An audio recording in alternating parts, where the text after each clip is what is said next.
I'm going to start you with the topic of the week, and that is Diontae Johnson. Hoke, what did you make of that play?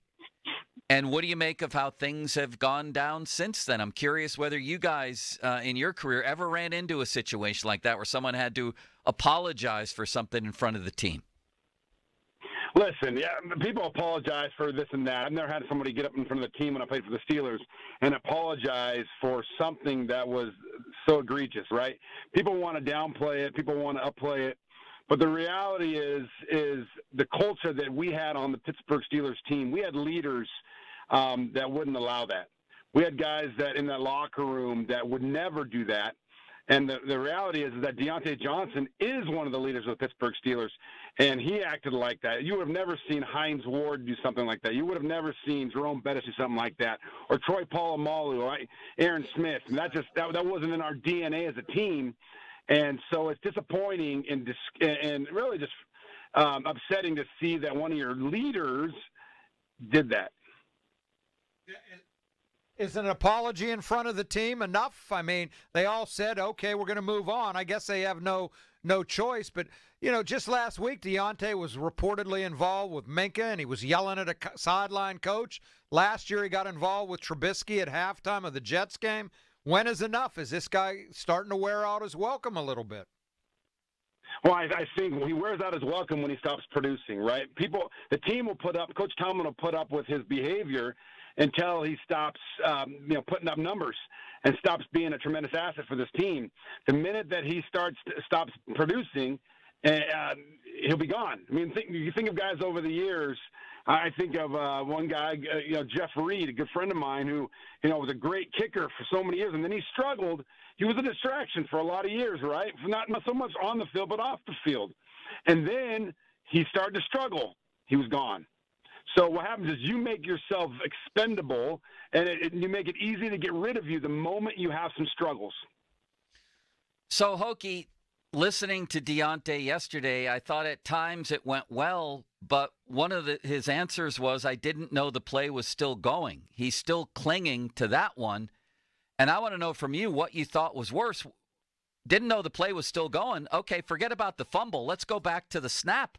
He did nothing off the snap. He didn't block his guy. He didn't even breathe on him. And that's the guy that picked up the fumble and almost scored a touchdown. This wasn't just about what happened when the ball popped loose.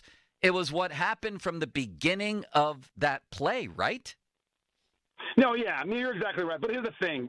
You can go through the film and week to week, and you'll see that when a receiver is not really in the play, I don't know if you see it that poorly. I don't know if you see that low of an effort, but there's very similar efforts across the NFL when you're a receiver at times in a run play. It makes me scratch my head a little bit. I'm surprised as he says that he didn't know that it was a fumble.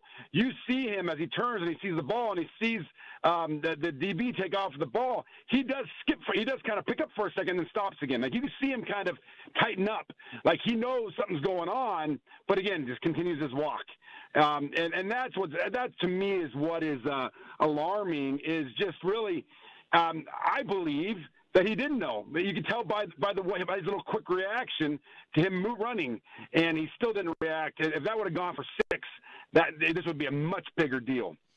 So lastly on that topic, do you think that a further sort of public punishment is merited, either not getting introduced should they introduce the starters on offense, or even sitting a couple series? People like Jerry Dulac have advocated that. Maybe sit him a series, something like that. What do you think Tomlin should do, and what do you think he will do?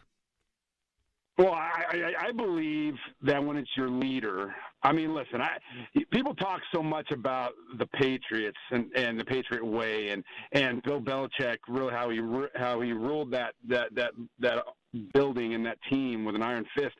The reason why he was able to do that because he held Tom Brady accountable. A really good quarterback, right?